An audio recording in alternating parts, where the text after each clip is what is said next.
नमस्कार भाइयों बहनों।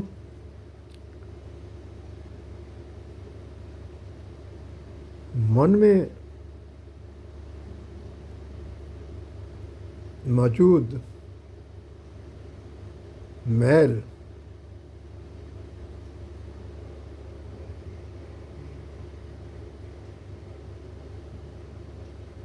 जो कि आपकी इच्छाओं के प्रति आकर्षण के रूप में होती है,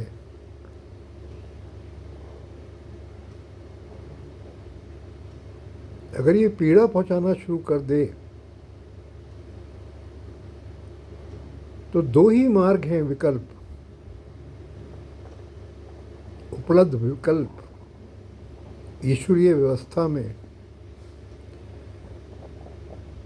पहला, इसे खुरच कर निकालें, साफ करें, जिसके लिए बताई गई विधियां, भिन्न प्रकार की साधनाएं, कई नाम दिए गए।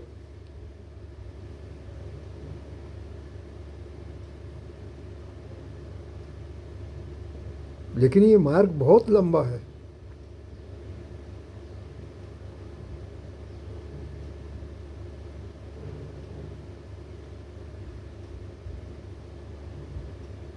और इस मार्ग में कुछ उपलब्धियां हो जाती हैं, वो आपकी मैल को बढ़ा भी सकती हैं। वर्षों वर्ष विधियां करते हुए भी इससे छुटकारा कठिन होता है। दूसरा विकल्प ईश्वरीय ये है कि इस मैल से जो पीड़ा आपको उत्पन्न हो रही है उसका साक्षी भाव से अवलोकन करें। अवलोकन करें इस पीड़ा का, दैट्स ऑल।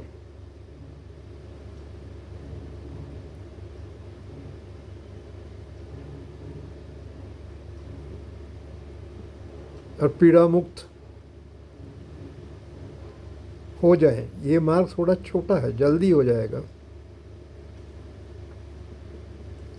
क्योंकि इस मार्ग में किसी प्रकार की उपलब्धि की आकांक्षा ही नहीं रखी जा सकती। साक्षी भाव में ऐसी कोई आकांक्षा पाल के आप नहीं चल सकते। ये पीड़ा ही आनंद है। साक्षी भाव, आनंद में परिवर्तन हो जाती है। ये पीड़ा, यह कह रहे हैं कि पीड़ा आनंद में परिवर्तित हो जाती है, जिसको आत्मानंद कहते हैं।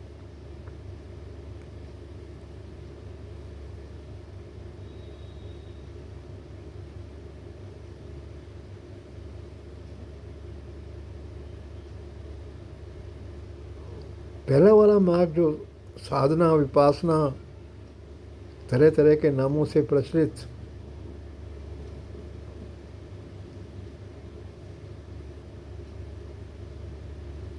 इसमें आपका मन बार बार संसार की तरफ भागेगा और मैल की तह को बढ़ाएगा।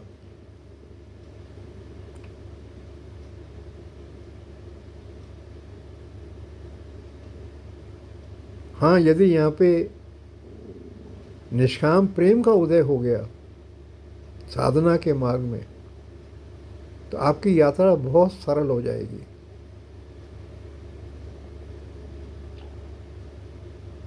अधिकांश लोग इसी मार्ग को अपनाते हैं। पूजा अर्चना यही मार्ग है।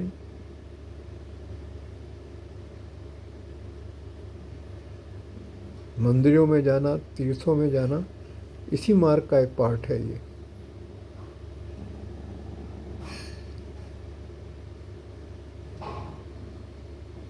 और अपनी मन की पीड़ा का साक्षी बन जाना, इसके लिए तो कहीं जाने की आवश्यकता नहीं।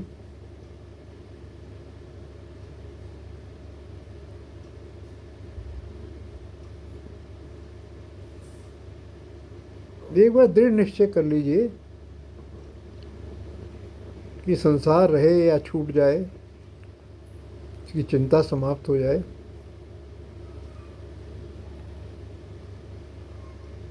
और मन साक्षी भाव में चला जाए, तो मन शुद्ध होता है, आपके रास्ते से हट जाएगा और आपका मिलन होगा एक असीम आनंद से, आत्मानंद से। इसी को ईश्वर भी कह सकते हैं। ईश्वर मिलन का अर्थ भी यही है। ईश्वर मिलन का अर्थ ईश्वर के दर्शन करने से नहीं है।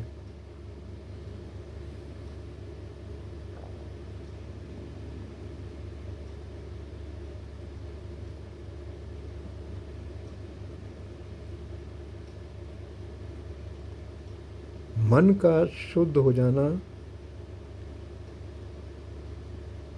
आपके विचारों की गति को भी नियंत्रित कर देता है। तब आप वही विचार करेंगे जो आवश्यक होगा। शेष समय आप आनंद में रहेंगे। यही जीवन की सर्वश्रेष्ठ उपलब्धि है। नहीं तो आज तो सारा जगत पीड़ा में चल रहा है, मार्ग भी नहीं मालूम, आत्मावलोकन करते ही नहीं, पीड़ाओं को झेल रहे हैं। अपार धन है, लेकिन चेहरे पे कालिक छाई हुई है। क्या लाभ? धन्यवाद। जय राधा कृष्ण।